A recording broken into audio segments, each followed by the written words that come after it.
बारामतीकरांना सगळ्यांनाच वाटतं की ही निवडणूक बिनविरोध व्हायला पाहिजे, कारण दादांचे अनेक वर्षांपासून काम प्रेम सगळ्यांना समोर दिसतंय. आणि कसं हे एकदम दुःखातली गोष्ट आहे की ही निवडणूक आज आपल्या समोर आली आहे. दादा असताना आमचे विचार दादांसारखे होते, तेव्हा पण ते बोलायचे सगळ्यांचा अधिकार असतो निवडणूक लढायची, जर त्यांना लढायचं असेल त्यांनी लढावं. पण मला माहिती आहे बारामतीकरांचं प्रेम पूर्ण्या पवार कुटुंबावर मी आधीपासून बोलत आलो आहे. आणि आत्ता सगळी लोक अजूनही खूप भावनिक आहेत. शेतकऱ्यांना मी भेटलो, इथं आपल्याला मागे नुकसान दिसतोय, केळीचं नुकसान झालंय, ऊसाचं नुकसान झालंय. मला माहिती मिळाली की कलिंगड असू, टोमॅटो असू, नाहीतर आपलं काकडी वगैरे. आता मी सगळ्याच गावात जाणार, डाळिंबचं पण झालंय.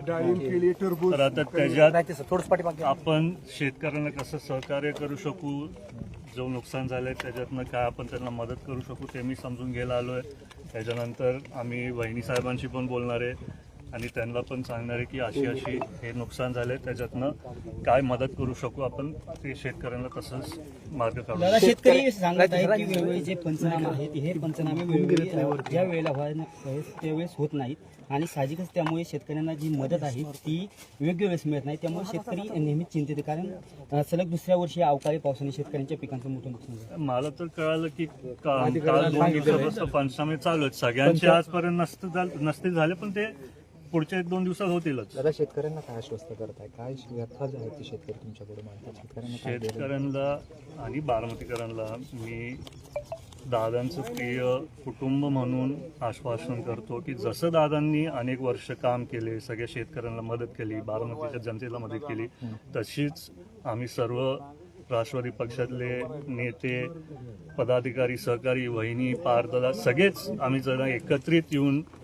तसं काय असेल त्यांना सपोर्ट करू आणि नेहमीच त्यांना त्यांच्या दुःखात वेळेत त्यांच्याबरोबर सहभागी राहू. दादा, पोटनिवडणूक लागलेली आहे, कसं बघताय निवडणुकीकडे? बिनविरोध जे आहे ते आव्हान केलं होतं, पण सध्या परिस्थितीत तरी तशी परिस्थिती नाही. आज नसताना तुम्ही आपल्याला काय वाटतं? बघितलं असेल तर आजोबा म्हणजे पवार साहेबांचं पण एक बातमी आली की ते पण आग्रह करतायत बिनविरोध व्हायला पाहिजे.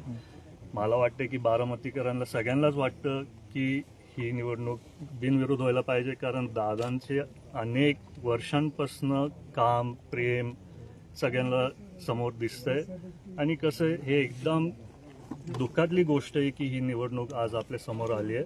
त्याच्यामुळे मला वाटतंय की सगळेच बारामतीकर दादांचं कुटुंब असून त्यांच्या पण मनात भावना आहेत की ही निवडणूक बिनविरोध निवडणूक बिनविरोध होण्यासाठी म्हणजे अनेक प्रयत्न झाले, किंवा लोकांच्या मनात देखील निवडणूक ही बिनविरोध होणे, परंतु कुठेतरी काँग्रेसने काल उमेदवार देणार असं ठरवलेलं आहे. कुठे चर्चा वरिष्ठ पातळीवरती चालू आहे जेणेकरून ही निवडणूक बिनविरोध? आता मला पण कालच कळालं की काँग्रेस म्हणजे नाही, आधी कळालं की काँग्रेस लढणार आहेत, पण त्यांनी त्यांचे उमेदवार नाही दिले. आज मला कळालं की आज संध्याकाळी देणार आहेत. तर तसे काही खूप घडामोडी होत आहेत.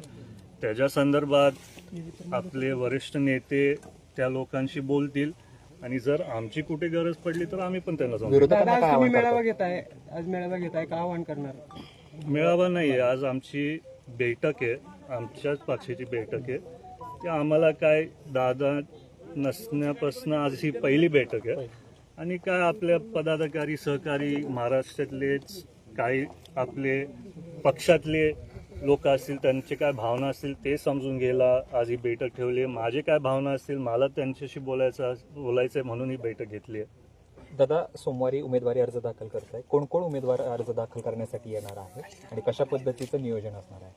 कोण कोण उमेदवार उपस्थित कोण राहणार आहे अर्ज भरण्यासाठी? आता तरी मला माहिती आहे की भुजबळ साहेब, हसन मुश्रीफ साहेब, सुनील तटकरेजी, प्रफुल्लभाई, सगळेच पक्षातले मोठे नेते असतील, नाही तर सगळेच आमदार वगैरे सगळेच येणार आहेत, तेवढी मला माहिती आहे. मुख्यमंत्री येणार असं देखील आता समजते.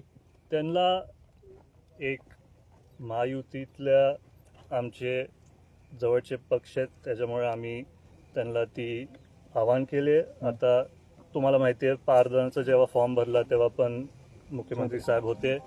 तसंच आम्ही एकत्रित सर्वच महायुतीतले म्हणून आम्ही त्यांना तशी विनंती केली. दादा, 2 शेवटचे प्रश्न विचारतो. खरं तर विरोधकांना काय आवाहन कराल, कारण तुम्ही दुसरीकडे म्हणताय की बिनविरोध झाली पाहिजे, राष्ट्रवादी काँग्रेस शरदचंद्र पवार पक्ष देखील म्हणतो आहे की निवडणूक बिनविरोध व्हावी, तुम्ही विरोधकांना काय आवाहन कराल? मी विरोधकांना काहीच आवाहन करणार नाही. दादा असताना आमचे विचार दादांसारखे होते, तेव्हा पण ते बोलायचे सगळ्यांचा अधिकार असतो निवडणूक लढायची, जर त्यांना लढायची असेल त्यांनी लढावं. पण मला माहिती आहे बारामतीकरांचं प्रेम पूर्ण्या पवार कुटुंबावर मी आधीपासून बोलत आलो आहे आणि आत्ता सगळी लोक अजूनही खूप भावनिक आहेत. त्याच्यामुळे जर विरोधकांना लढायचं असेल त्यांनी लढावं.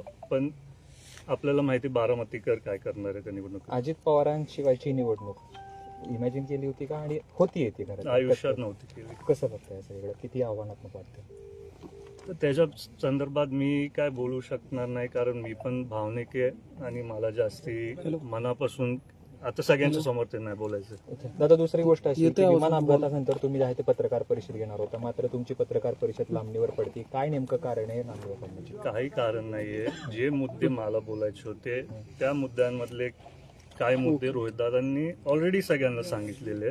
मला जे मुद्दे होते ते बोलायचे होते ते नंतर परत जेव्हा कळालं की माझी पत्रकार परिषद होणार आहे, परत रोहितदादांची झाली, त्याच्यात ते परत कव्हरअप झाले.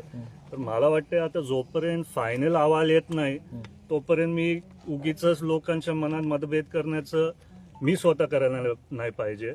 आता जे आम्हाला काय वैयक्तिक वाटतं ते वाटतं, पण जेव्हा फायनल अहवाल येईल तेव्हा मी तुमच्या समोर सगळी स्पष्ट रोहितदादाची भूमिका मांडतायत त्याला तुमचा पाठिंबा आहे? मी सविस्तर पत्रकार परिषद रोहितदादाची भूमिका मांडतायत त्याला तुमचा पाठिंबा आहे? मी तसं नाही बोललो. तुम्ही माझ्या मुद्द्यांचे चुकीचे उल्लेख नका करू. मी बोललो काय माझे मुद्दे होते ते त्यांनी त्याच्यात कव्हरअप केले. पण मला पण वाटतं की कुठेतरी तुम्हाला माहिती, मी एका काळात तो व्हिडिओ टाकला जिथं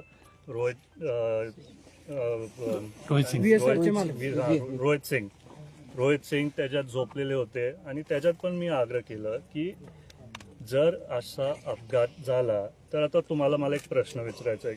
जर एक बिल्डिंग पडली तर त्या बिल्डिंगच्या मालकला तिथं अटक करतात, त्यांच्या इंजिनियर्सला नाही करत. एका रेस्टॉरंटला आग लागली तर रेस्टॉरंटच्या मालकांना अटक करतात.